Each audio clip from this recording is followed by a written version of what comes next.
Xbox Record This is a podcast celebrating all things gaming, food, and the good old days. Hosted by three BFFs, DaddyDWALLY, Chipotle Bear, and Bubble Boy and Seven. This is Cortana. And remember, don't make a girl a promise if you know you can't keep it. As always, Spartans, see you online.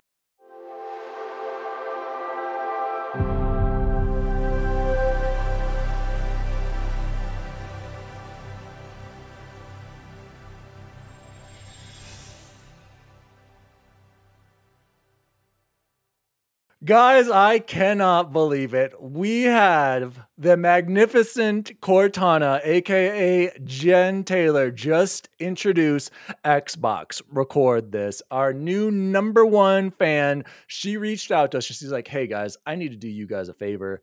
I want to do your new introduction. I still cannot believe it.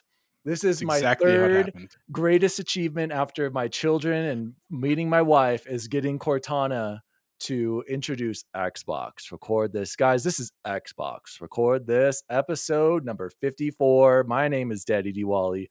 Joining me, as always, is Chipotle Bear and Bubble Boy N7. Chipo, how are you? And then Bubble Boy, tell us about the introduction, please.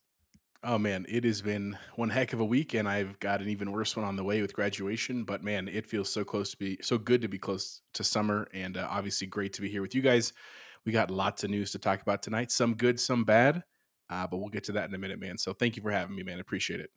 And joining us, as always, Bubble Boy N7 himself. Bubble Boy, talk to us. Tell us the story on how we got Cortana to introduce Xbox Record This.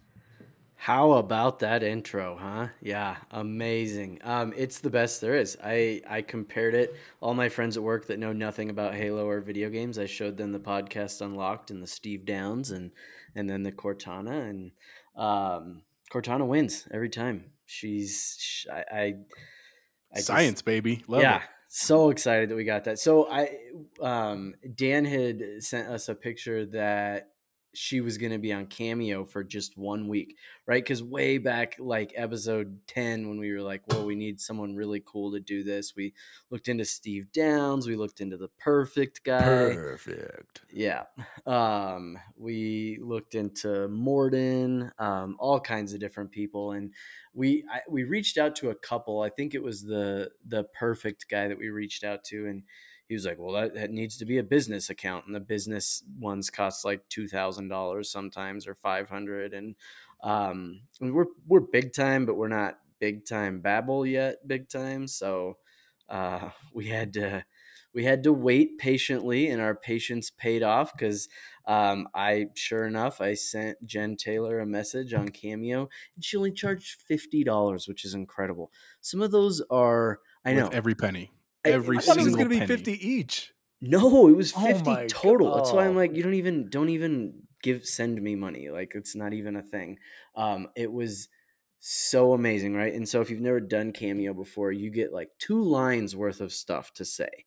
The first one has like 50 characters, and the second one has 100 characters. And so I did a bunch. I kept trying because we wanted to have it exactly like it says, like Daniel used to say the intro, but have Cortana do it with a little bit of extra, and it just wasn't fitting. And so instead I wrote her in the thing, hey, will you please do this for our podcast intro? It's hard for me to consider it a business, considering we're obviously not making money. We're just losing money. We're hemorrhaging over here, but all for all the right reasons. I would say spending it wisely, maybe not hemorrhaging. Yeah. Investing. Exactly. And so she was on there for a week, and a week went by, and we got nothing. And then all of a sudden I got this email. It was like, Jen Taylor has messaged you on Cameo. And I was like, what? And I thought she was going to be like, you're an idiot. Here's your money back. This isn't going to work. It's going to hit all too close to home from high school from us. You're an idiot. Oh. Yeah. She was so amazingly nice. She's like, oh my God, Chance, I'd love to do it, but you forgot to include what you want, silly.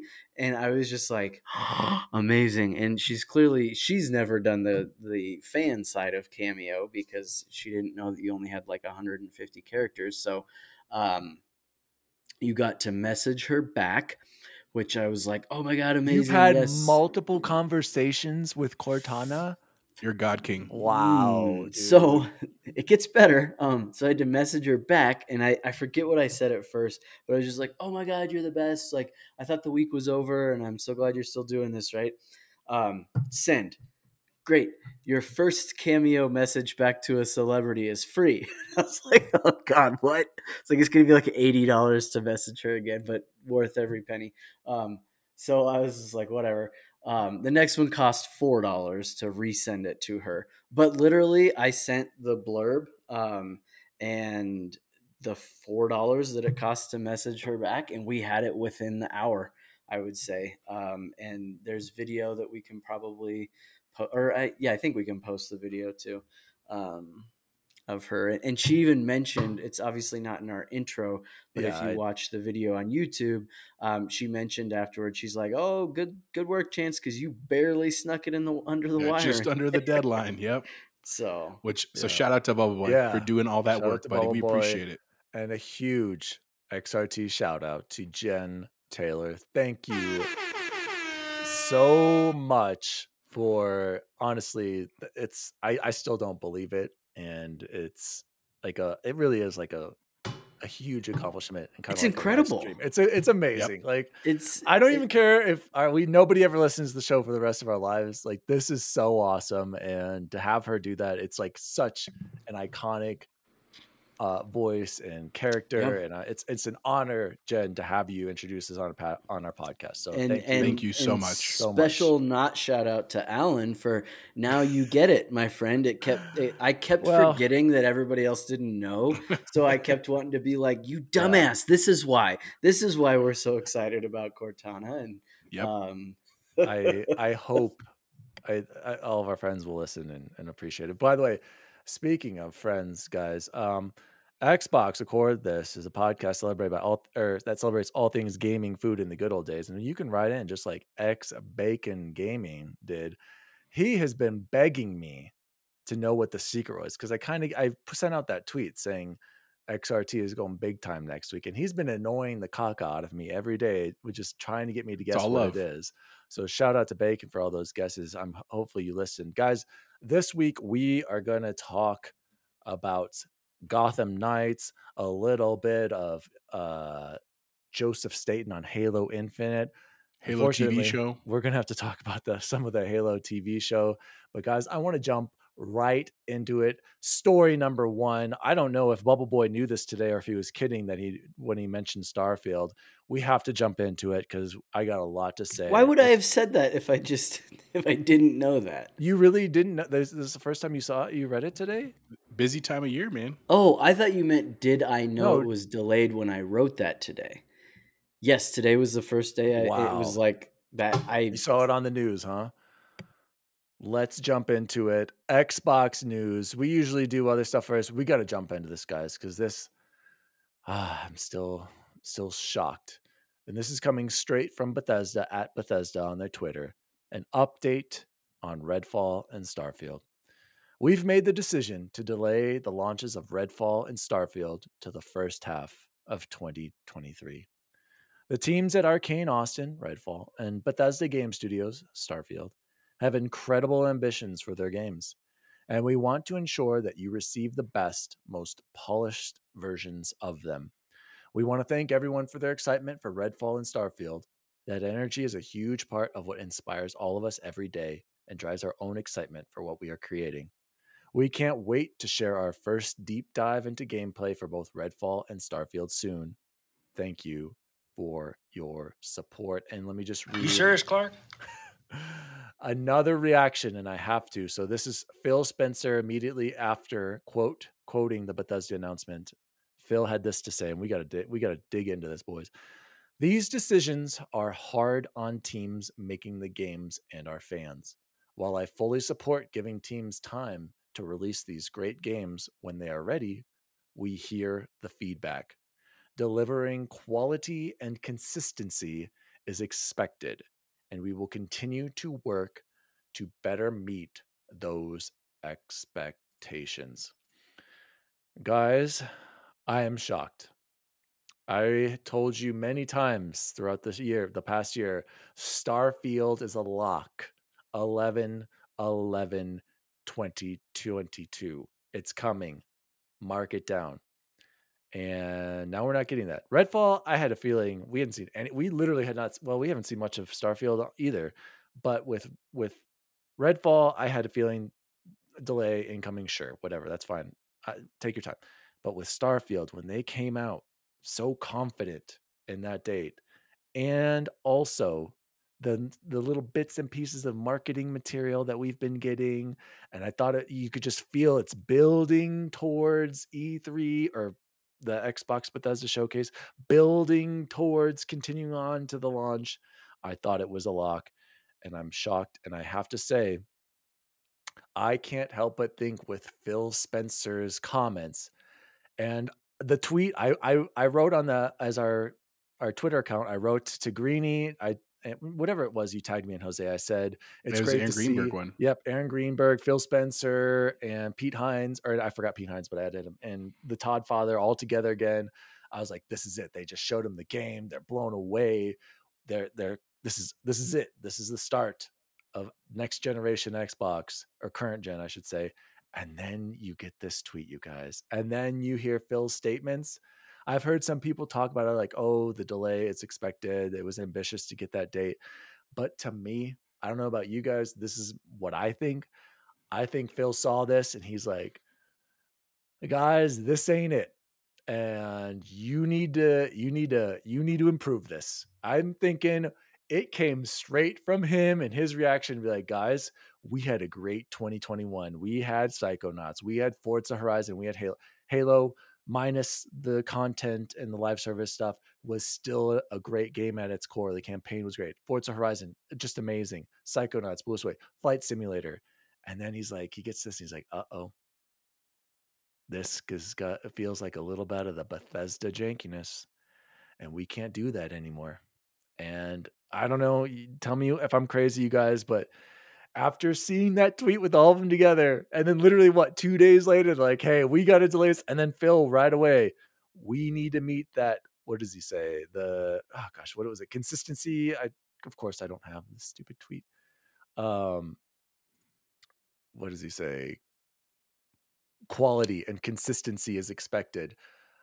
Talk to me. Who wants to go first on my Chance? my why don't you theory? go? Why don't you go, Bubble Chance? Boy, talk to me. I saw you nodding and giving me fence faces. Well, what's going on?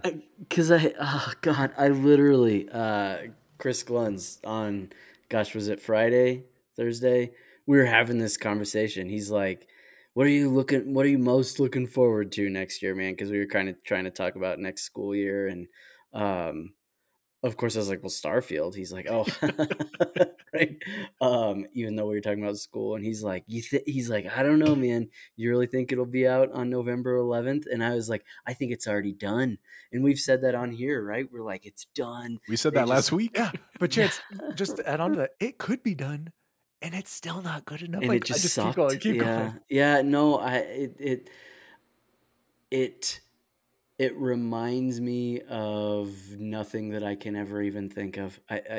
Just the whole, like, Phil Spencer being like, yeah, this isn't good enough, fix it. Like the cojones that takes. And yeah, he's the boss of all bosses, right? But like Todd Howard is seen as the king of video game making, and maybe he's just lost it. Maybe that's why we haven't gotten it. Okay, but have we gotten anything since Fallout 4 that was good from him? I mean, was he 76? 76 wasn't bad. It just it wasn't You as bite your good. tongue. Keep going, Chance. Keep going. Ignore Jose. No, I jump in, Jose, because So Dan, I admit that's a great take. You're right. I did not piece those two things together, but that makes a lot of sense about the tweet and stuff. Because I also tweeted in that chain too. I put that Napoleon Dynamite like lucky gif when it was like Greenberg with Phil Spencer, and he liked it, man. That felt cool too. So here's where I went with it.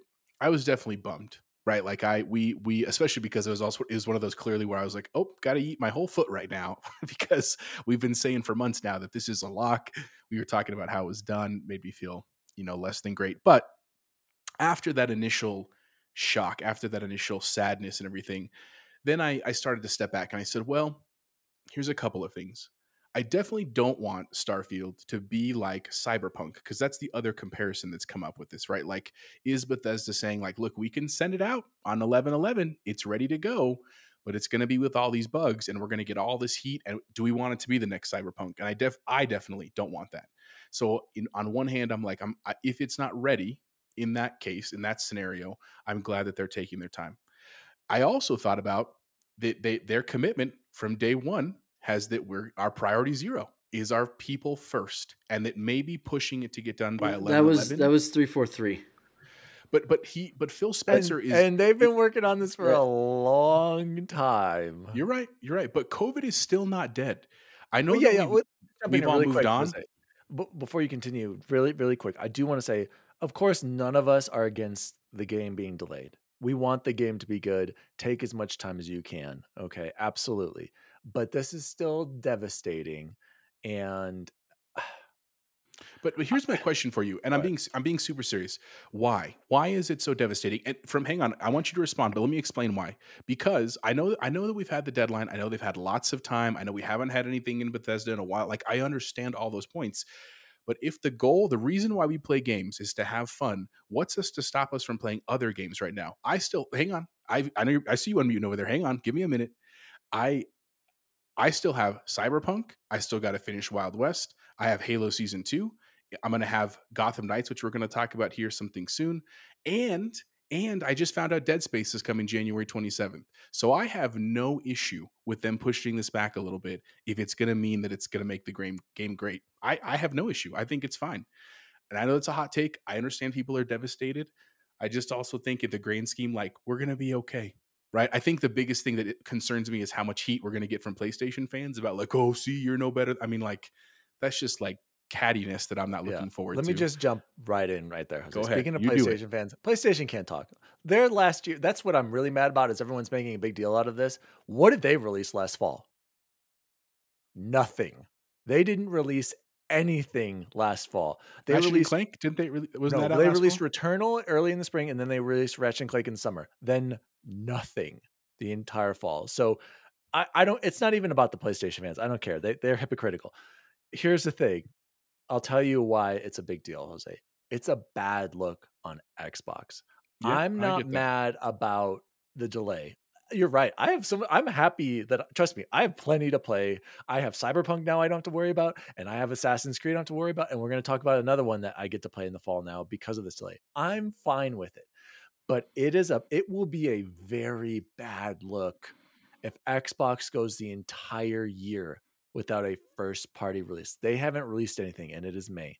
There are people rumors or hoping, hey, maybe the next Forza Motorsport. If that doesn't come out, you guys, I don't know what else could possibly come out first from the first party studios. Okay. So that is the biggest thing. And then another argument would be, why am I paying for Game Pass if I'm not even getting first party games from Microsoft at a consistent rate? Not even the two we always say we would buy in a year that would circumvent the $120 cost to be to play or to get Game Pass normal. But we'd have to actually buy 3 games from Microsoft at 60 apiece to offset the 180 for Ultimate.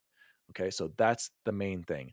And then here's how I think they can respond. And I'm stealing it from Bacon. Bacon, shout out to you. This was his idea. And it's wild. Was it Bug Snacks? No. Does anyone want to take a guess at what he thinks should release into Game Pass day and date to circumvent and hopefully make everyone forget about this? Day and date? As in like something upcoming? Yes.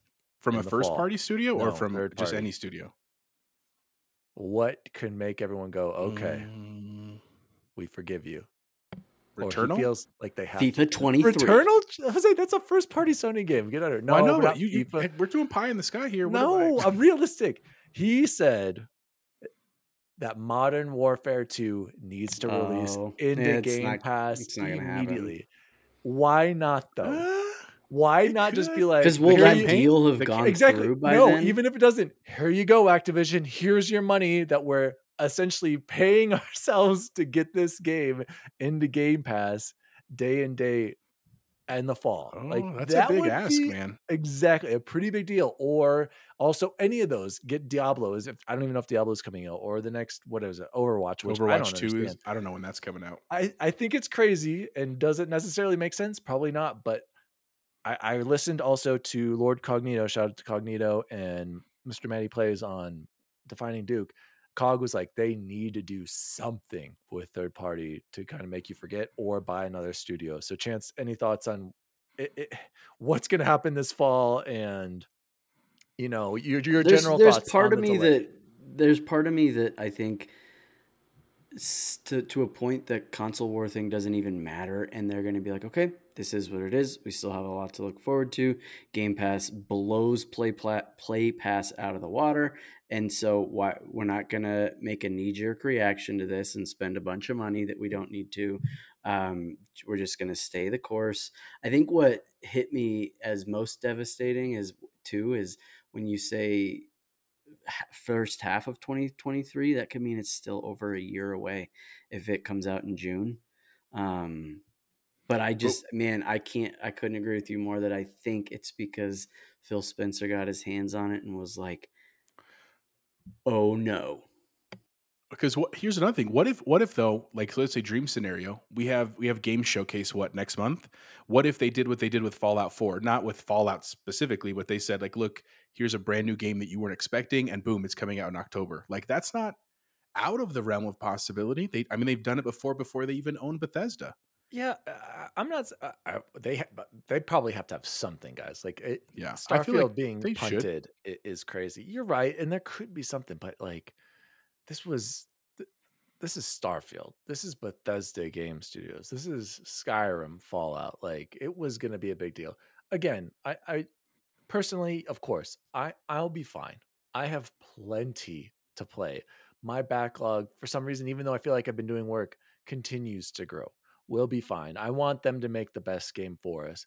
But like I said, it's just they've had all this great momentum and it does suck and it hurts. But I am all for making a much better game and I hope they kill it.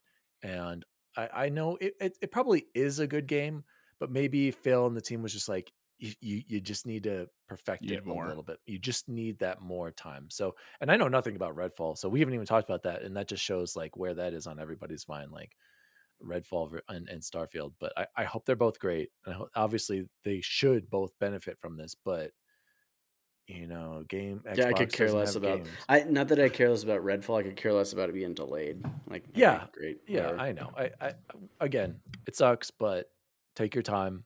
We're gonna play it regardless, and it'll be on Game Pass. But still sucks. So speaking of delays, and now what are we going to do in the fall?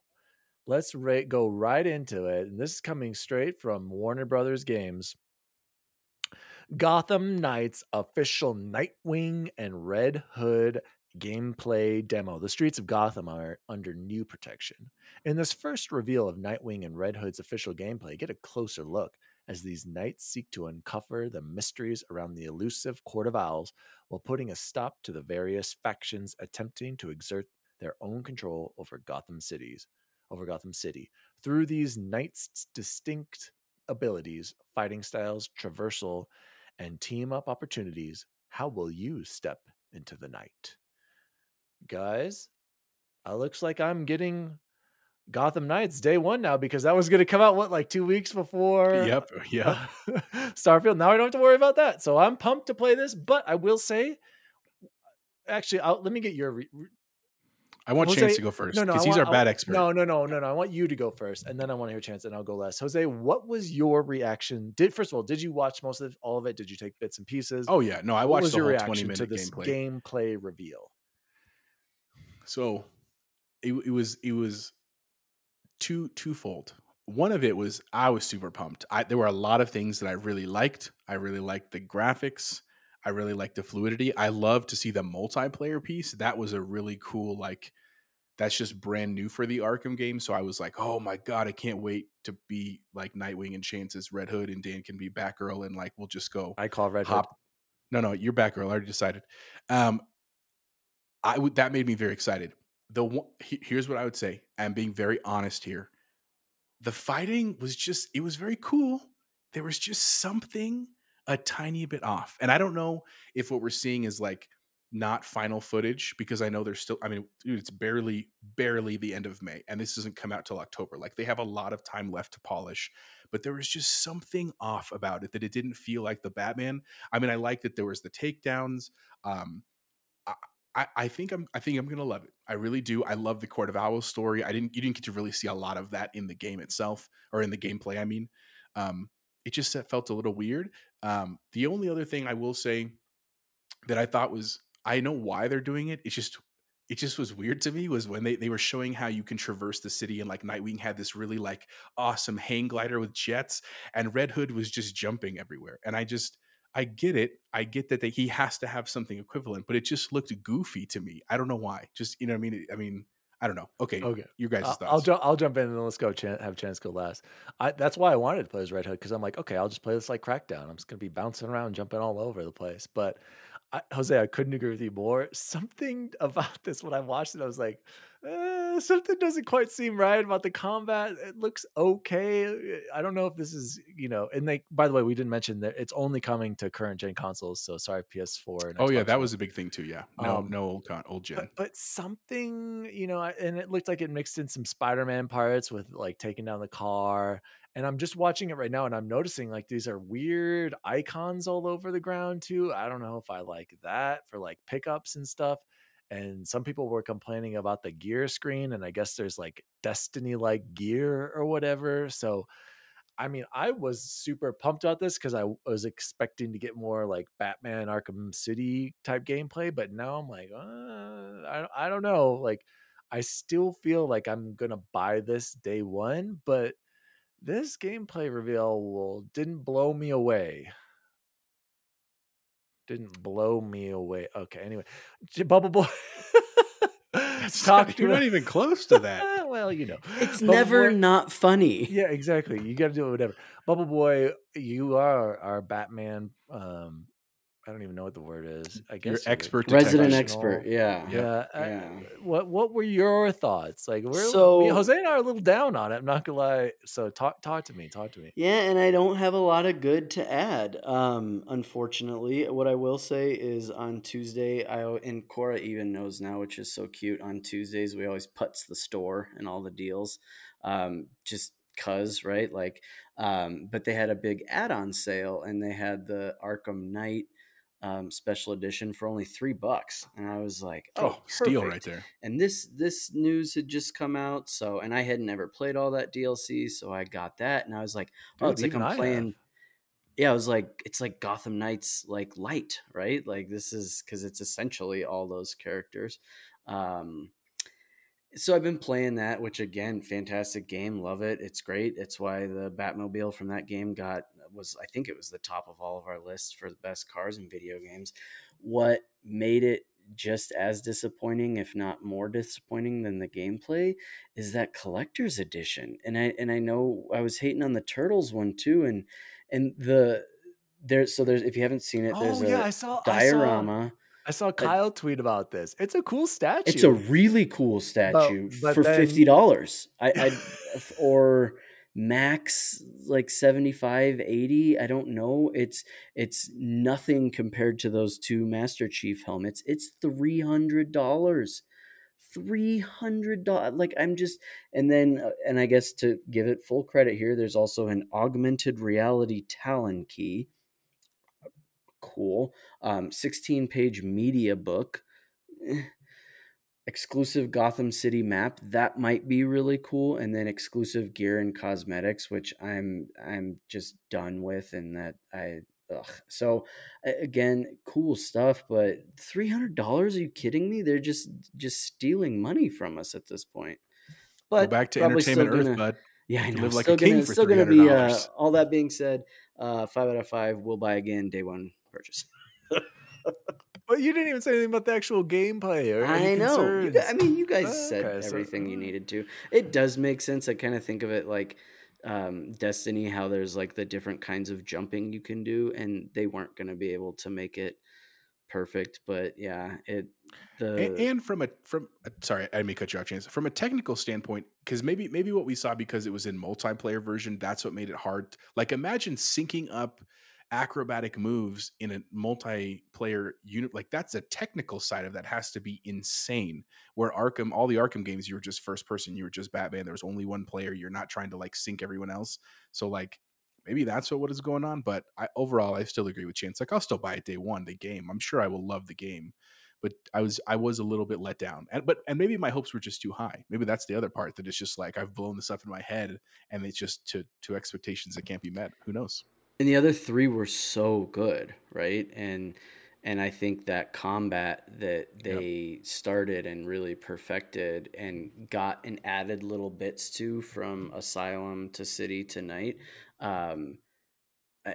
it's like, okay, well, they've had it 7 years now. I think it was 2015, right, when Gotham Knight came out, that they have 7 years, and that's what they did with it. We'll see. I have extremely high hopes, though, and won't need to rush through it to play Starfield. Yeah. Yep. So that is the positive. I will be getting this, like you said, day one. I got to have something to fill that fall void. And well, who knows? There might be something else. We don't know. But initial impressions, I'm hopeful because I want a good Batman game, but we'll see. And nobody wants to be the Robin. Maybe I'll just be Robin, since I apparently. Who are you gonna main, Bubble Boy? Who's gonna be your main? Red Hood. Really? Of course. Well, dang it. I'll be Batgirl for a joke. I love Batgirl. I'll be Batgirl all day. No, I just it's now so I can't weird. be Red Hood. No, I know, it's so it. weird because I like Batman Oh, is yeah. the best, right? Like if anytime we talk about any sort of I liked superhero being stuff, the other guys. there's Batman and then there's everybody else.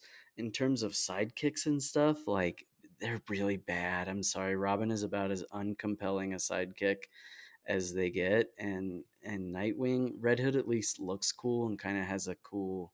Yeah, my only know. concern is like he's shooting those guns a lot. So is that just gonna be like a third person They're shooter? non-lethal gameplay? bullets.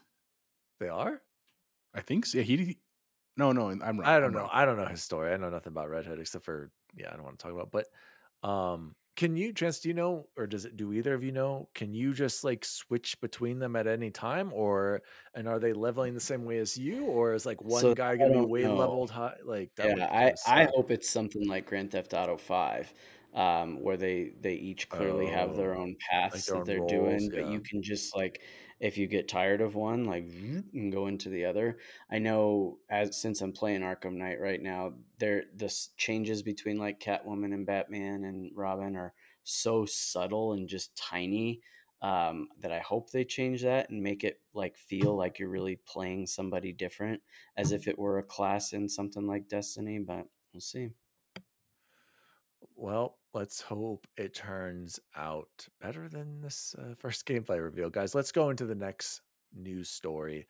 This is coming from our old friend Jez Corden over on Windows Central. Not this weekend, it was not this weekend, the weekend before. This past weekend's Xbox outage put Microsoft's DRM back in the spotlight. There was a lengthy disruption across the weekend that raised a specter of Xbox One's 2013 DRM. Jose, can you explain this to me in layman's terms? Like I Yeah. read it and basically I get that it was because people were potentially sharing license and they weren't getting that ping, but I'll just say right now, I didn't experience any kind of outage, and maybe it's because I set up my Xbox correctly. Where my main I have multiple Xbox Series S's, and my main one is in my basement, and that's my home console. So I was able to just jump onto Halo and play that night when you were like, "How the heck is he doing this? What's going on?" I experienced no outage. So Jose, talk to me, because I remember you were like pissed because you were about to jump into I Halo wanted to go Infinite. finally finish Weird West, and I couldn't. Talk to me. So at a very basic level, it's actually not that complicated. DRM stands for Digital Rights Management, and basically, it's the idea is like, if you go to the library and you borrow a library book, you physically have their book, and if you don't give it back to them, they start charging you money because they own the book, they control it. Once we entered this era of digital media, everything from like iTunes to Spotify to now video games to movies, basically companies figured out pretty quickly that if they didn't have a way to block people from just copying their stuff, because realistically all things on the internet are just streaming, they're just files, right? The file has to live somewhere. Typically it's in a server somewhere. If you don't have a way to basically encrypt those so that people can't steal them, they will get stolen, and you'll end up losing a lot of money, because instead of people buying it, they'll download it for free. It's like the Napster philosophy, right? So DRM for video games has had a very weird history with Xbox specifically. Remember, we talked about this in Powered On when I think it was the Xbox One that came out, and they were so like Microsoft was so concerned about people stealing games that they had this ridiculous DRM system that was so complicated to play. And remember, PlayStation had the famous commercial of like, "This is how you share games," and they handed it, and we got smoked basically. So DRM in today's world, Microsoft has backed off in terms of that. That's really, really strictness. But basically what it means for us is like, if I go buy, like Chance, you just bought Gotham City or Arkham City, right? That's what you just bought 2 days ago? Just the Arkham Knight. DLC because it's free on Game Pass. Oh, you bought the DLC. So when Chance went to the store and bought the DLC, basically his account that lives in the cloud servers added this encryption key that allows him to play that content. So whenever he boots up his Xbox or his cloud console, whatever it is, and he says, "I want to play this game," it basically checks with the server and it pings back saying, "Yep, he has the right key. Let him play it." And most of the time, 99% of the time, it works great for all of us. We have no issues. But something happened server side this weekend that, like, not everyone, but a vast majority of people, it said they didn't own anything. Even if they did, even if it was something that was on like your local machine, not even in the cloud, they were like, "Nope, you don't have rights." And it kept getting that warning saying, "You don't own this. You need to either insert the disk or you need to contact your server." And it was just a server side issue they had to fix. And they did fix it. I mean, it took a day basically.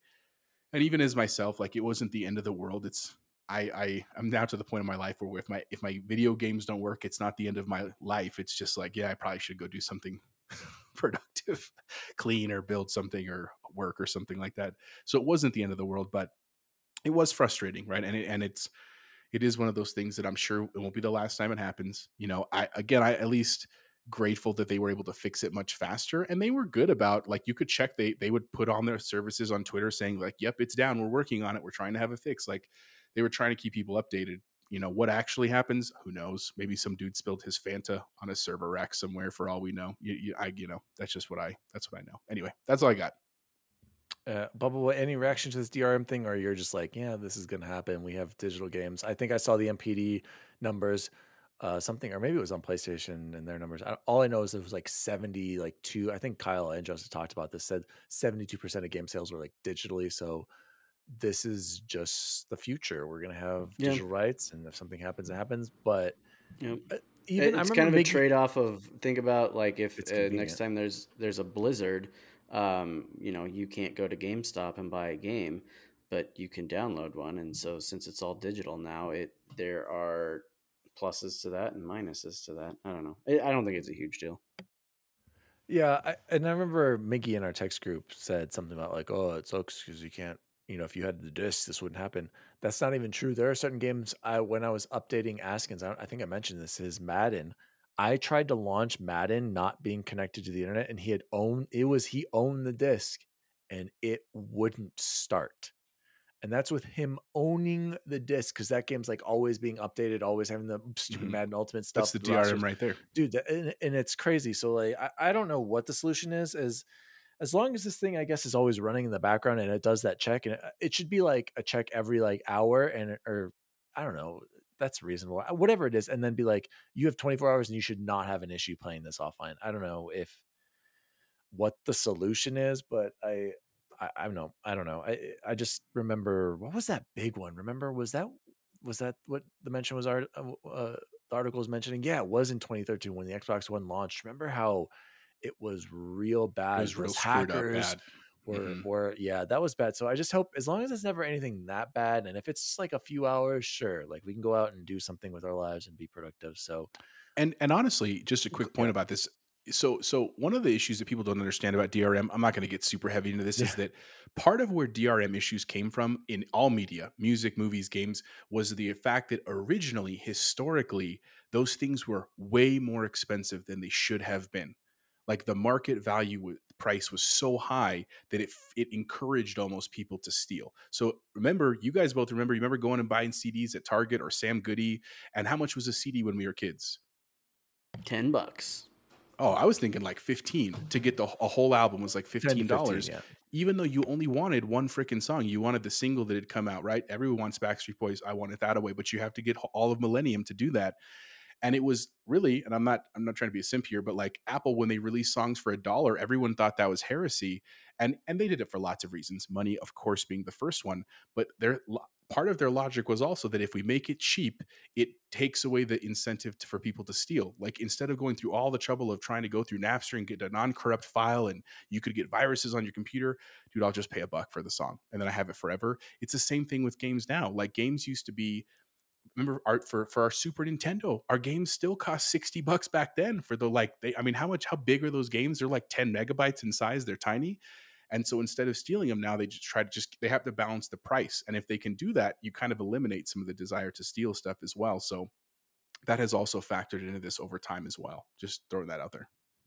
Yeah, I understand DRM and like chance that is just something we're gonna have to deal with, and I have no problem with it. I just hope that they've just got to figure out a way where it's if something goes down, we should be able. I like that 24-hour idea, Dan. That's a cool idea. I think just that's to say, something like, that for they're the next already 24 doing, hours, but like you're clear. It just needs to work like consistently, and it just seems like it wasn't working consistently for everybody. Like I'm all for DRM for people like that. Don't steal games. Don't, like, you shouldn't have access to a game if you didn't pay for it, and it makes sense to me, but like, just make it fair for people who did purchase games. So let's go on to our favorite leader, and thank God he's there, because who knows where Halo would be if he wasn't. Joseph Staten joined the Kinda Funny Xcast to talk Halo Infinite Season 2. And this dropped last week, like right before we were recording. And I just wanted to bring it up because, one, I love hearing Mr. Staten talk about anything, because he just seems like a really smart guy and really passionate about Halo. And he's been nothing but honest. And Chance, Priority Zero. Did you guys watch the first 20 minutes? I thought it was really good. And Bubble Boy, tell me what you appreciated with his comments, with Mr. Staten's comments, and the big, nudge to Paris about what could potentially happen with Halo Infinite and maps, and then hopefully soon. Yeah, I think again, it kind of goes back to like what was promised versus what we should expect. And I can understand some people being upset because they were like, well, look, here's what was promised to us. But at the same time, like, that happens in other venues all the time. Like, I think I relate it to sports, and it's like, we're gonna win the championship, we're number one, and people don't give up every year, right? Broncos fans, are you still, I mean, we all know Snella will tell Daniel he's the number one fair weather fan of all time, so Dan probably gave up on the Broncos 4 years ago. But for the most part, like, this is not how it goes. Like, you understand that there's ups and downs, and I think Joseph Staten doing interviews like this is a really positive thing to be able to show, like, I hear you, I care, we are trying, we really are. And I again just love the Priority Zero thing. So he's absolutely right. Jose, what was your reaction to this interview and the nudge that we're potentially going to get some old classic Halo maps in there while we're waiting for other content? What that kind of was, implied The or underlined thing, yeah. But like, are we going to get that soon? I don't know. It just seems like everything that they're working on is taking longer, and I understand and I get that, but especially with the Starfield delay, talk to me, Jose. I mean, so it's interesting in the context of the Starfield delay. I wonder if Joseph Staten and 343 are getting a little bit more pressure from Phil Spencer or from other execs to be like, hey man, we're gonna lean on you a little bit here. We need you to get some stuff out. And maybe that's legitimately why they're like gonna do, just like, everyone just wants old maps. You literally have to do nothing but update their textures, make it happen. I mean, who knows? Maybe that's part of that whole deal. But overall, I really like the interview for a lot of what Chance said. I think that it's a smart move politically to not just release stuff to like IGN. I mean, yeah, do that too. IGN's a great, news outlet and that kind of stuff, but also to do, in the grand scheme of things, I understand that Xcast it's a big podcast. I'm not saying it's not, but in the larger media space, podcasts are still not king in the same way that like video and like news and stuff are. So I think it's smart to kind of hit it at this level. So that he's like, look, these are ultra fans who are not afraid to speak their mind. And he's like, I'm going to be honest with you. I'm going to apologize to you, which he did. Like, I know you guys want stuff. We just don't have it ready yet because we want to give you the best experience. And we still are committed to Priority Zero. I just thought it was very eloquently put overall, and hopeful. I mean, I think, Chance, that was a great analogy to talk about the sports thing. Like, yeah, it sucks when one of your favorite players decides to commit a crime right before the summer's about to begin. They get Jerry booted from Judy. the Broncos. Big booty Judy over there. So I get it, but at the same time, am I going to quit on the Broncos? No. In the same way, idiot. I'm not going to. What an idiot! I'm not going to quit on Halo. I'm not going to quit on 343. I think it's just. I think the name of the game right now for really everything from buying computers to video games to just work and life in general is we need to be more patient. We've gotten to this point where we're so used to consuming content and new stuff all the time, and if it's not fast, we get really mad and we throw a tantrum. Now, we don't need to be like that. Then, so sooner, faster, quicker. Now. Gimme. Yeah, the whole patient, and that's like my biggest weakness is patience. So, but I love Halo. I'm not one of these haters. Mine's chocolate. I love to jump in and love Joseph Staten. Keep up the good work, team, guys. I want to do a quick story here. This next one, and I just saw this on Twitter, and I was just, even though I don't, do any of us even own a Switch? I think maybe Jose still does. I have my Switch still, so we're not. Nibelian over on Twitter, he tweeted out, and this was after Nintendo released some financial stuff. Nintendo Switch hardware sales now sit at 107.65 million units worldwide since, when did it launch? 2017, I believe. Crazy. I don't get the Twitch. I don't get the Switch, you guys. I don't get Nintendo. I don't get it. And then here, Kirby sold 2.1 million units in 2 weeks. All of Metroid Dread. I don't know a soul who has even in 2 weeks. Played Kirby. 2.1 million 2 weeks. Metroid Dread didn't even sell like over 3 million or something. Pokemon Arceus, I don't even know how to say it, sits at 12.64. I can understand that one. I just not that I care. I that one at least great. Sure. I care. Someone explained to me. I don't even own a Switch. I have no desire to own a Switch. I sold mine twice now. Can someone explain this to me? Is it just because little kids like the Switch? That's got to be it, right? Yes, that is. There's really very few other additional answers other than children still love Nintendo. And sorry for any people that get mad out there. Not for just kids. That's even the thing anymore, because I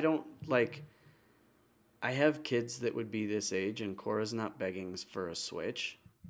But her dad is also one of the hosts of Xbox Records. Exactly. That's not a fair comparison. But hidden agenda there with your Xbox. She plays a lot of Xbox. I mean, if you had a Switch and we had Nintendo record this, things thoroughly unbiased daddy over here. Probably be different. So sorry, Jose. Go ahead. I want you to close it off. Chance probably doesn't much to say. So here's what I have to say. And Chance, please jump in. Both of you, if you do. Think of it this way. So don't think of us. We are not a good example, right? Don't think of the parents who are like against video games. You have to think about that other segment that's between us and the people who don't like it.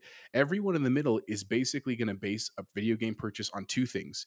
What does my kid want that's going to make him happy? And what is affordable? And the Switch hits both of those price points, because for kids, even if they think they like Call of Duty because that's what big kids play, even if they think they like GTA and that kind of stuff, they don't truly understand those games. They like them because other gamers play them, because Dr. Disrespect plays them. You know what I'm saying? Like Mr. Beast, the stuff people on YouTube. But when you ask kids what they like to play, like Penelope has seen me play all kinds of games, arguably ones she probably shouldn't have seen me play. And when I say, what do you want to play? She wants to play Mario Kart 8. Because the controls are within her realm. The characters are silly. Her favorite character, for God's sake, is Peach in a cat costume, like of all video game characters on the planet. So and Pop Quiz, who does all the voiceover or voice acting for Peach since 2007? I don't know. That's right. Jen Taylor, baby. Oh, snap. That's awesome. So my point being here is that the other part of this, that on the economic side, is that when Xbox and when PlayStation was having trouble selling, Nintendo was still selling great, and they dropped the Switch OLED, which I don't know if you've seen them in the real world. I've seen my students playing them at lunchtime. They look real crisp, man. Like straight up, that screen looks real nice and big. And I understand they don't have the same catalog. They don't have the catalog that we want to play, but they have most of everything else. They don't have achievements. Dan or a good multiplayer system.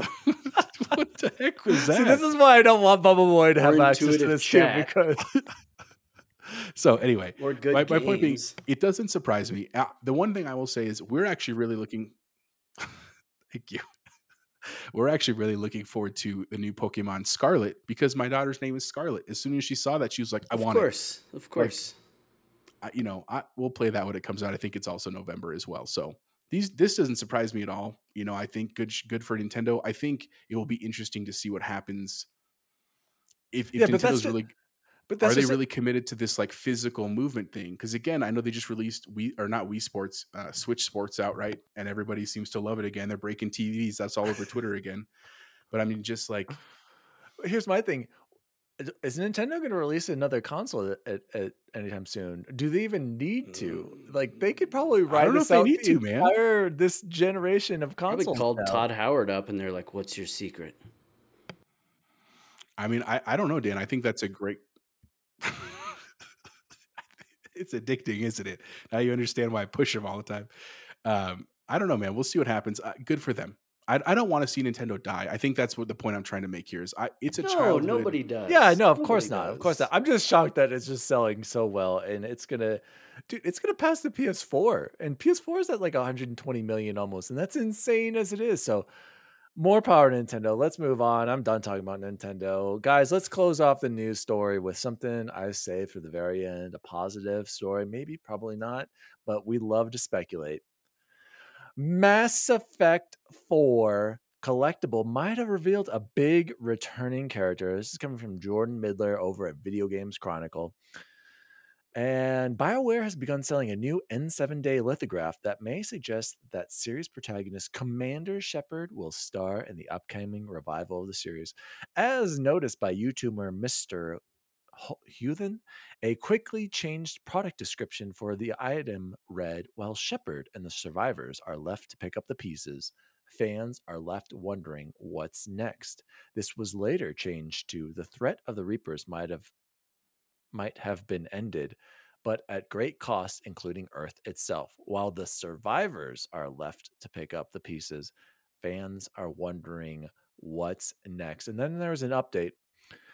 Project director at BioWare, Michael Gamble, which, by the way, I follow you guys, you should too, has tweeted in response claiming that the description was a mistake.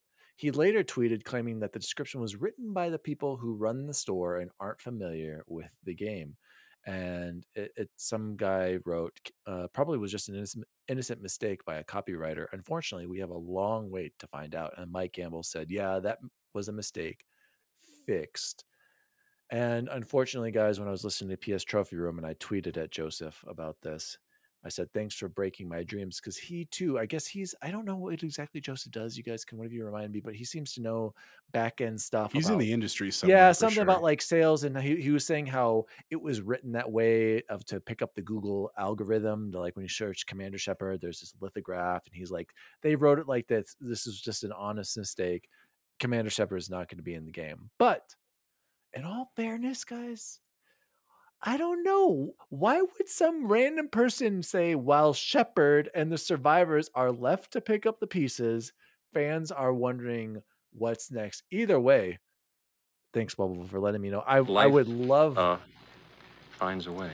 I would love to have Commander Shepard back. Let's be real. Bubble Boy, talk to me on your thoughts. It sucks. It's probably not true, but come on, bring him back. I think they can do it in a way that doesn't make him the main character and the protagonist throughout the whole thing.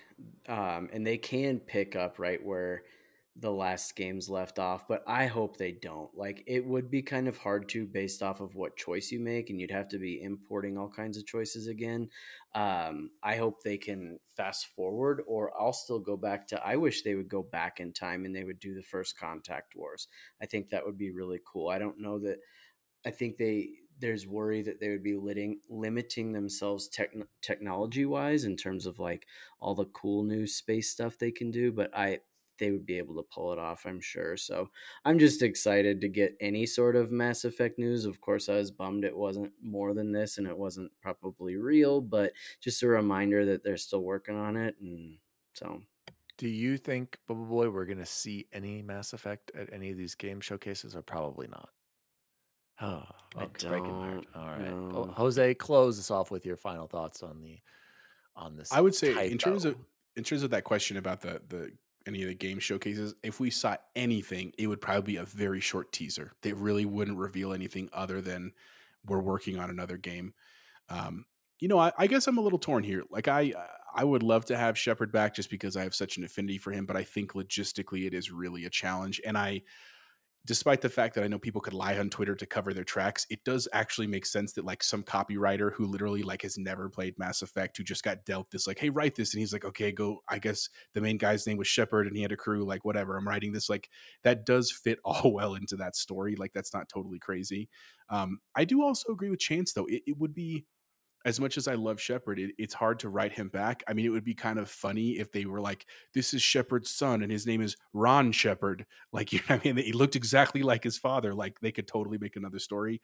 I guess really the only thing that I hope as they write this next Mass Effect story, I hope they don't actually make it a sequel to Andromeda. Maybe it's cool if it's a prequel to the whole thing.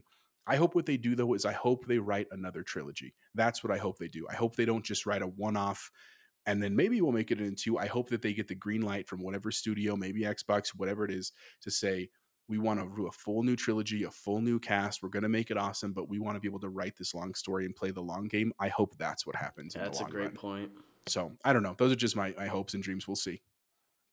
But overall, I can't complain. Like things are, it's been, this poster was cool. Like it came out, a long time ago, this little thing with the little lithograph. Yeah. But we'll see what and happens. I think that the other thing they could do now that after I hear you saying that, they could take and make like Liara one of the main characters, right?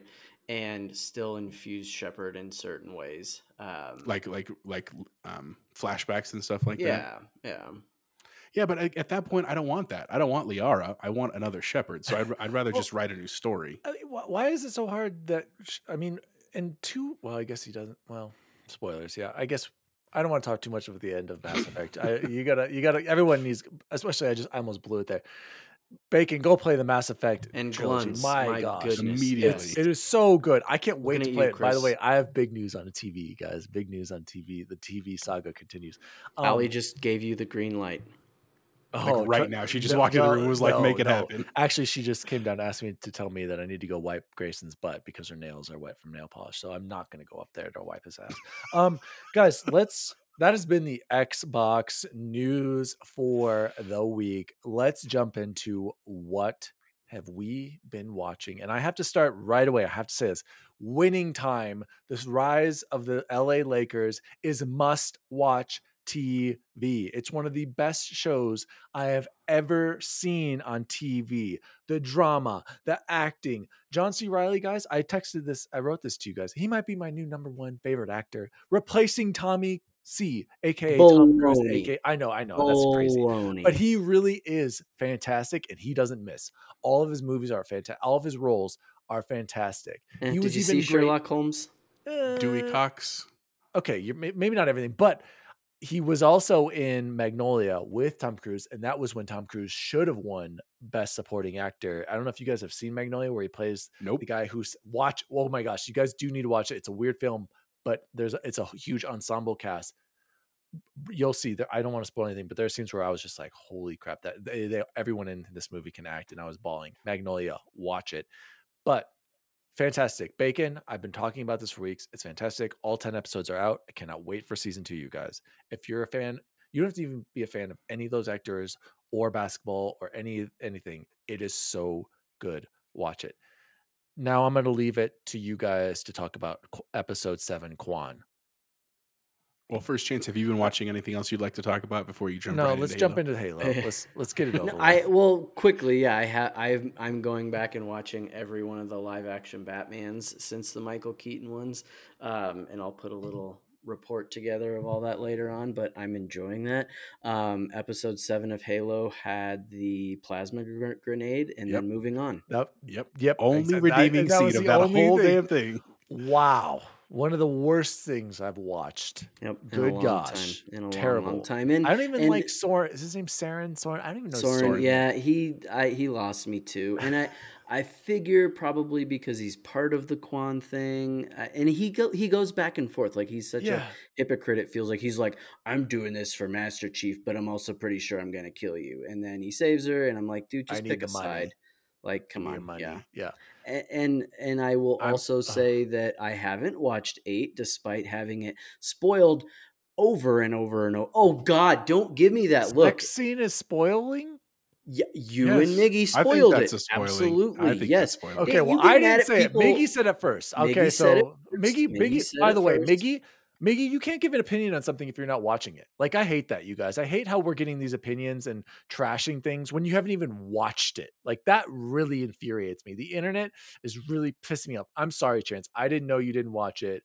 You're right. Miggy Well, and spoiled also his face too. So Miggy needs to just stop talking about Halo in general because he's not even watching it. And it's okay. I can say this because he's never going to listen. But stick anyway. to your meat, Miggy. That's Yeah, good looking meat. Just exactly. stick to Who that. wants some man meat? I do. I want some man meat. Michael Dwight would like your man meat. Well, then my man meat he shall So have. I haven't watched 8, but there's no way it's as bad as 7. Correct. No. Jose. No, let's hold off on it Let's because it is good, dude. It's different. It's still not. Yeah, It's good. Let's chat about it later. We'll talk about it actually. Blah blah blah. I'm surprised that you didn't watch it, but it's better than 7. There's a lot better, and I feel like the internet is outraged over a lot of stupid I took stuff. a turd yesterday that looked better than 7. All right, Jose. Ew. Is there anything you'd like to talk about that you've been watching? So we've actually is a bad parent movement right here, but my daughters are super into Jurassic Park because of the Netflix. There's a Netflix cartoon called Camp Cretaceous, and they love it. They've seen like all 5 seasons. Oh, They Jose, will hold watch on. it. I gotta jump in here right there about that show. My cousin, or Allie's cousin, told us, she's like, yeah, we let our like 2-year-old watch Camp Cretaceous, and I was watching the first episode. That is not age appropriate for kids who are like 7 and under. Like, right, Jose? Like, I feel it's a little freaky, a little. Well, you're gonna hate me here in a second. So anyway, they love it. Literally, we went to Target today and we told Scarlett she could pick a toy. She picked the Scorpius Rex, which is this terrifying black dinosaur. That's what she wanted. She's been carrying it around all day. She pretended she was a Scorpius Rex. Anyway, so they begged us like to go back and watch it, and I was like, I was like, Victoria, should we do that? And she's like, yeah, go ahead. So we watched the very first one, and there were scary scenes in the first one. I mean, I was more worried that we were going to get like nightmares in our bed. Definitely don't recommend it for like all parents, but honestly.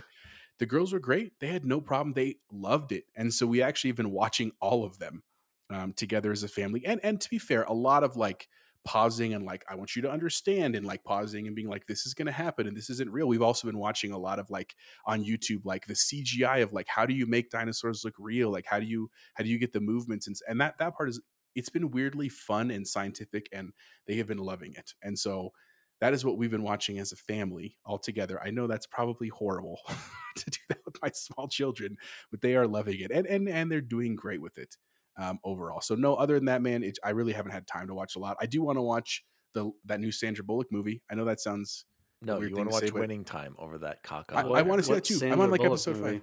Lost City with Channing Tatum. It's on Paramount Plus. Just if he wants to watch Channing Tatum. Let's be real. Who doesn't? Oh, is Brad Pitt in that too? Yeah. Is it out? It's on Paramount Plus right now. Oh, okay. I gotta go watch it. It looks hilarious, right? Yeah, it looks awesome. Yeah. Dan's rolling his eyes. Winning Time. I'm sorry. I like good movies, but I'll watch Winning Time too. It's great. I'm on episode 5, Dan. I do love Winning Time a lot. It's great. Anyway, that's what we've been watching.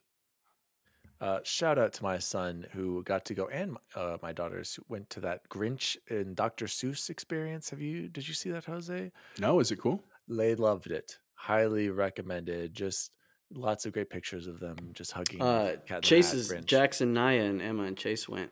Yeah. So it's over there by IKEA, ago. I believe. So worth your time. That's Loved the verdict. Loved it. So, guys, should we close out with the good old days? Bubble Boy, do you want to set this up? Go ahead. Yeah, and it was really. Here's what I'll say. Because and I do want to say it. Yeah, we don't need to talk about like.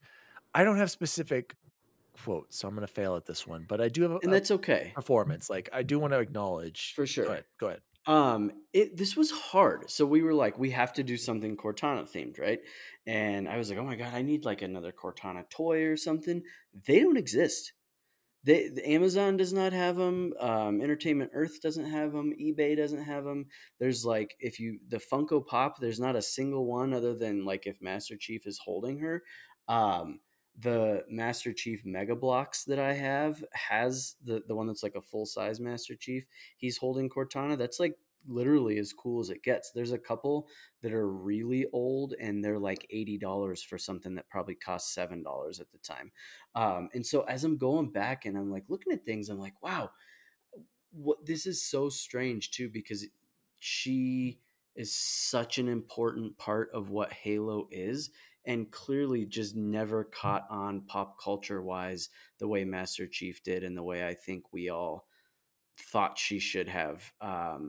So to bring all that back, we're just going to do just like our top 5 Cortana moments. Okay, and I'll go first, but what I just want to say, I feel like her best performance, hands down, Halo 4, when the rampancy starts. Like there are so many iconic things that she is saying during that, and I also loved what she did in her small Cortana parts in Halo Infinite, and transitioning. Spoiler warning! Spoiler warning! Spoiler warning! To the weapon. I I am all every time either of them speak in Infinite, I love it. So hands down to me, 4 and Infinite like are her best performances, and I want to share these with you. These are the 10 best Cortana quotes that is on Gamer Rant. These, it says Halo 10 Cortana quotes that will stick with you. Chance, do you want me to read these really quick, or do you have some of these? I have some of them because I did do 5 quotes. And I So did I. have some of them. I don't have all of them from there. I wasn't Okay, thrilled well with then, that list. It was yeah, a cool list because nobody else had something like it. yeah, That was and the they're same 10 one quick I ones. looked at. So Yeah, I was I just kind of like, wanted to share them, but yeah, you all can't. I'll Of say, course. well, all I'll say is that a lot of them are from Halo 4. So I'll let you Yeah, guys which share the says ones. something, right? Exactly.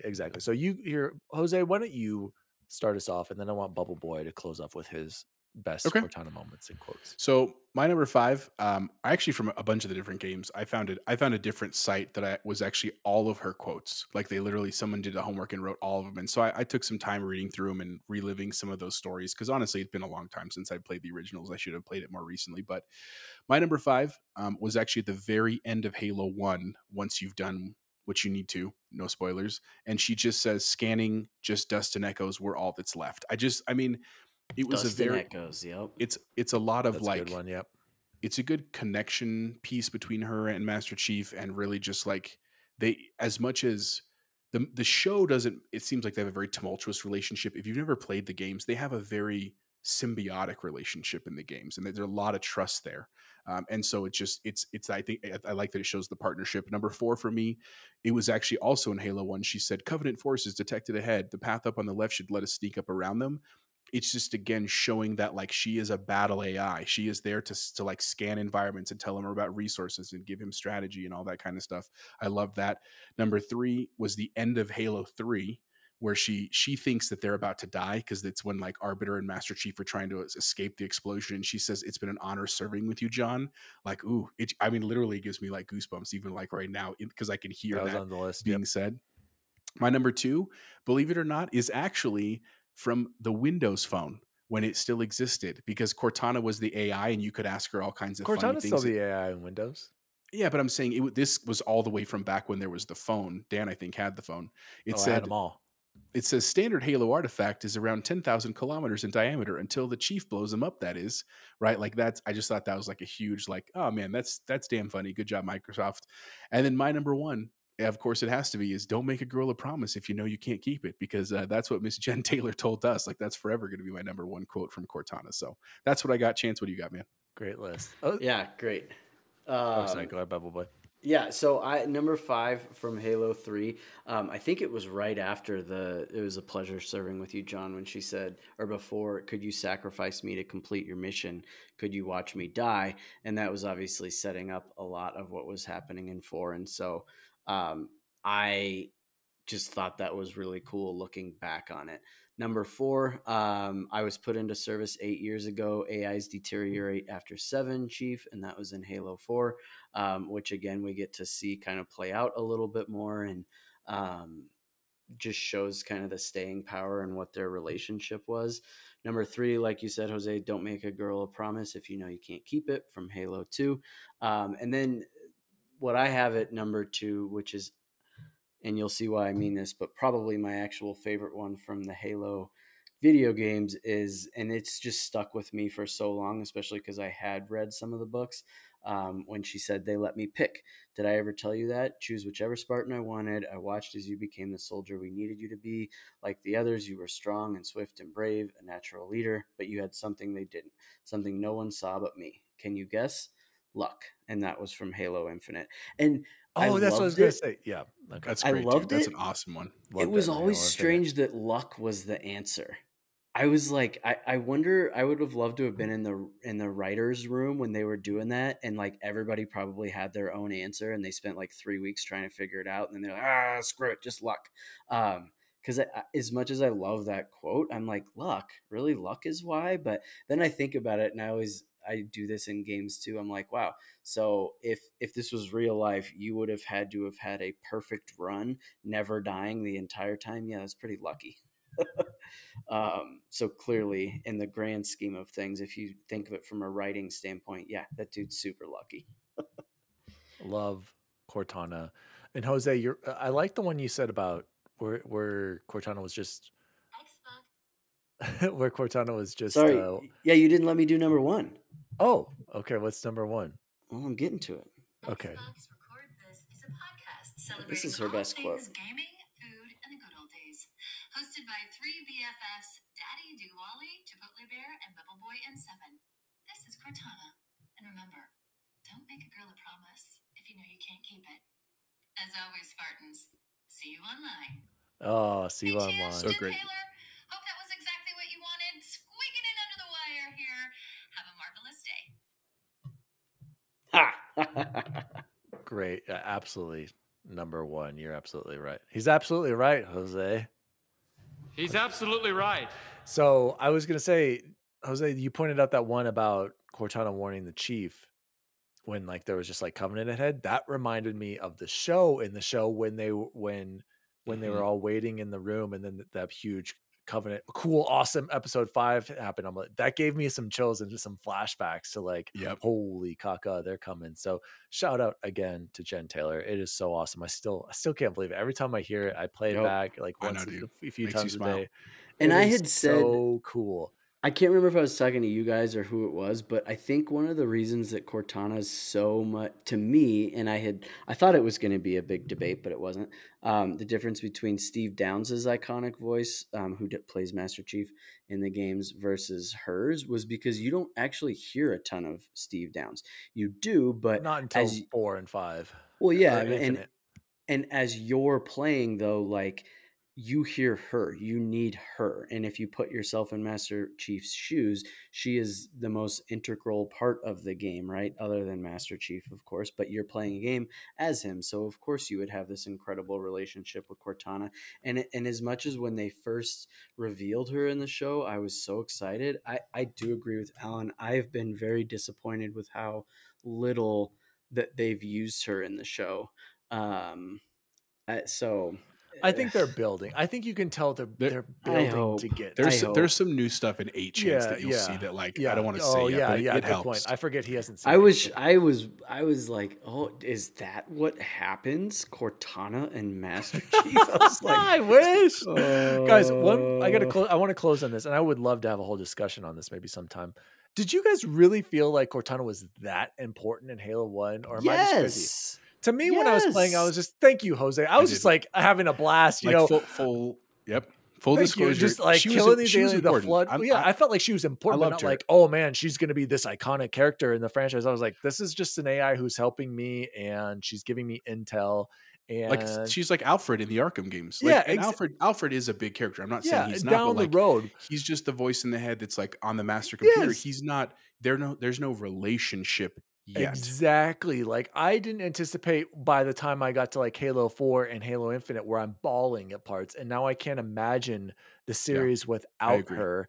And thank goodness they have the weapon. Otherwise, I don't know if I could play. If Infinite would have been that great if they didn't have the weapon. I agree. And so to me, I don't know how you can just be like, oh yeah, I knew Cortana was very important. I didn't Halo say I knew she CE. was very important. I said I thought she was always an integral part. I didn't know it was going to turn into what it did, and I think that speaks volumes for how good the writing was. Yes. But again, you hear her. She's that compass for you throughout the whole thing, Yeah. and I think that's really I important. agree. I'm on the same page with you on that, but I'm just saying in Halo CE, it's not like either Steve Downs or Jen Taylor's performances were that great. They evolved and grow and got stronger and stronger and stronger. And I feel like in 4, that's both of their probably best performances. But then Halo Infinite came, and I'm just like, I love Halo Infinite. I think that it's tough. I'm not the biggest fan of Halo 4 as a game and as a story, but I feel like what they did was but I feel like Infinite does a good job of like bringing everything together. So shout out again, Gentile, love it, love everything Halo, Cortana, and the Master Chief. Guys, let's close the show like we always do with the best food we had this week. I will go first since I have a huge list, as you can see. Jose, can you make sure and mark one on the, you know what I'm about to say, the old Popeyes? Love that chicken from Popeyes. Here's the key, you guys. Don't get the Buffalo Ranch. Skip that. Not worth your time. Get the original or the spicy. But the real thing here, boys, ask for extra spicy sauce. Revolutionary. Okay. Sometimes it's hit or miss on how much they give you. Just ask for extra. Blew me away.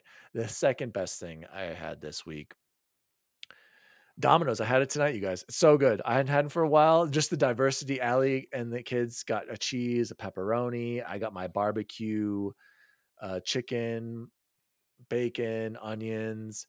The key here's another pro strat. You got to get the pan. Get the pan. I know a lot of you haters don't like always get the pan from pan Domino's. is where it's It makes it so much better. But guys, the number one food I had this week, shout out to the old Yard House, you guys. Let me tell you what we got, boys. We got the Korean barbecue beef. I want you to tell me how much we spent. Korean barbecue beef, cheese curds. Hold on, was it sliders. happy hour? Yes, cheese curds, sliders, chicken strips, add spicy edamame. Get the spicy edamame. 2 drinks for 2 Moscow mules for Allie. 2 old fashions for me. The kids got lemonades. Yeah! And I feel like I'm missing one more appetizer. How much did we spend on dinner for all of us and the kids? Who wants to go? 75. How the heck are you guys so close? It was like $82. Yes. But to me, that's phenomenal because of the happy hour. Yep. Happy hour, you guys, shout out. Yard House is one of the few places that has happy hour Monday through Friday until 6. And you know, as a family with kids, you go early like old people. Then you get to enjoy happy hour. We got all that food. And easy seating. Yes, exactly. Loved it. And I loved it so much. Apparently, I enjoyed it so much that I left my wallet there. And shout out to Yard House for a good Samaritan who found my wallet and turned it in. And it's so funny because I'm sitting in the booth about to pay, and I'm like, oh, Allie, I don't have my wallet. I must have left it in the truck because sometimes I do that. It must have fallen out at the restaurant. I drove at midnight last night to pick up Grayson. I drove to 24 where I changed earlier the day. It wasn't there. And I was like, I have no idea where my wallet is. But I kept checking my, you know how you get notifications if you're spending or whatever, or at least I do. Mm-hmm. And I'm like, okay, well, nobody's done anything with it. So if somebody stole it or found it and was going to do it, they haven't done anything. And I was like, I don't know. They're bad at this. Yes, exactly. I searched my house. I searched both vehicles. Freaking out last night. So this morning I'm like, oh, I guess I'll check Yard House. Maybe, I don't know. Even though I specifically remember not having it there to pay. Sure enough, there's one woman there working, setting up tables. It's like 10:30, in the morning, and she goes back and she takes a while, and she's like, do you have a last name on that? And she pulls out my ID out of my wallet, and sure enough, it was mine. Just a sigh of relief, freaking out. Shout out to Yard House for saving my caca. The best food I had this week. Yard House. Who would like to go next? Visa would have cut your card off immediately if someone picked it up and took it to like a Whole Foods. So like, this guy's buying broccoli. No, not the same guy that just spent $83,000. Fraudulent purchase detected. Shall we disconnect your card? Yes. I can Chance, go wanna because mine was pretty basic. But on Monday they were having a fundraiser at Dairy Queen for Kiowa for the senior class, and I tried the loaded A1 signature stack burger, and it was great. It's got an onion ring on there. I think A1 sauce I would never ever put on a steak, but actually was pretty good on a burger. And then topped it off with, and you're gonna be pissed, cotton candy blizzard. I was like that nerd's blizzard trying to do that again. You don't like A1 sauce on your steak, bud? I like A1 sauce. It's every once in a while, you just if it's there and you're like, oh, I haven't had Yeah, this in forever. just a little I guess extra I guess what I would tang. say is and especially because now anymore, whenever Ashley makes steak, she makes her own sauce with like mushrooms and onions and stuff, and so it would be kind of insulting to be like, "Can you pass the A1 as well?"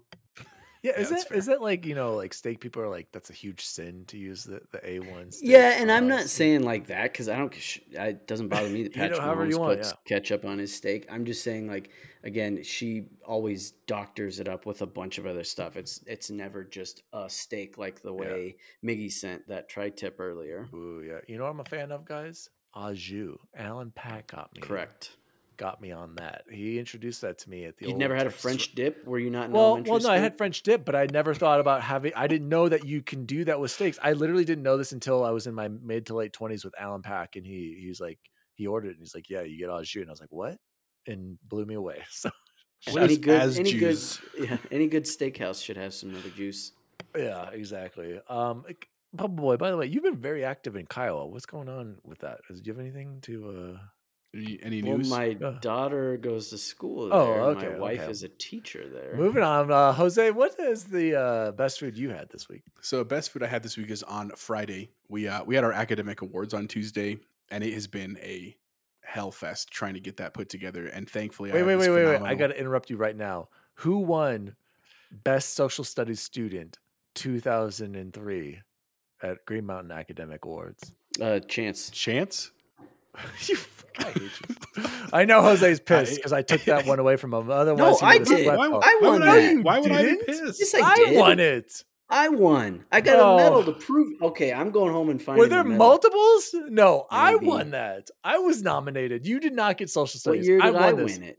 I was top of the mountain. I wasn't social studies. I don't remember. He was a valedictorian. What they weren't going to give him All right, everything. everybody, somebody go check the tape. Anyway, Like Jose, this I did it up. Daniel guy's not going to win anything else the rest of his life. Let's give him something.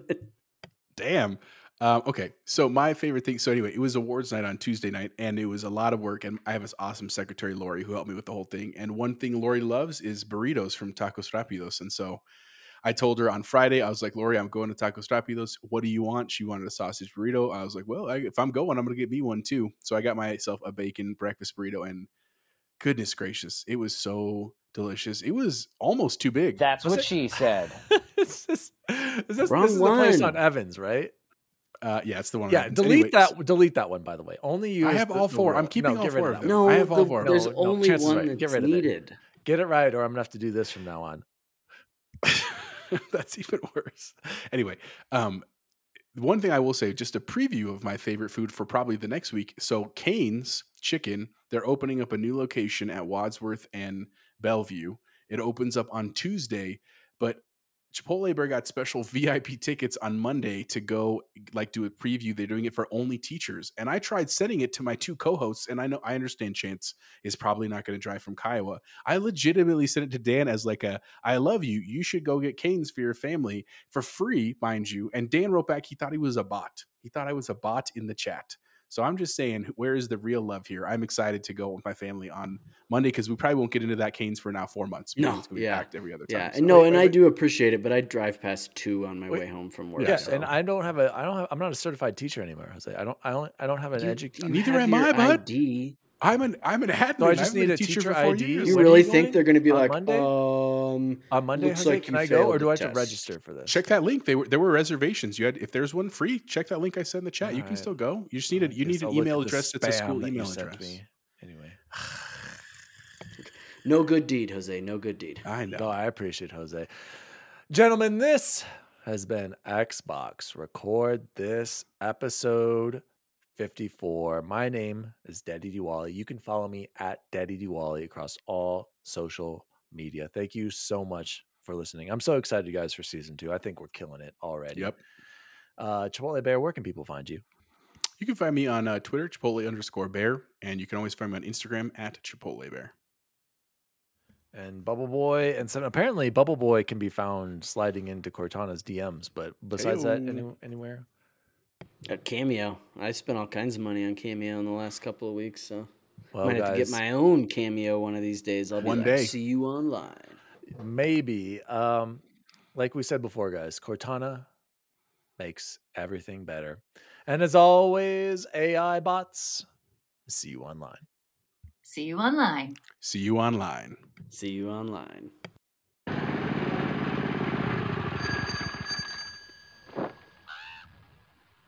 Got room for one more if you still want to go to Aspen. Where did you find that? Some kid back in town traded the van for it, straight up. I can get 70 miles to the gallon on this hog. You know, Lloyd, just when I think you couldn't possibly be any dumber, you go and do something like this. And totally redeem yourself! Xbox Record This is a podcast created by Daniel Walenzik. You can follow him at DaddyDWALLY on all social media. The assistant to the co-host is Jose Martinez, and you can follow him at Chipotle_Bear on Twitter. The assistant to the co-host is Chance Siegel, and you can follow him at BubbleBoyN7. You can follow the show at Xbox Record This on all social media. If you'd like to find out more about the show, visit xboxrecordthis.com.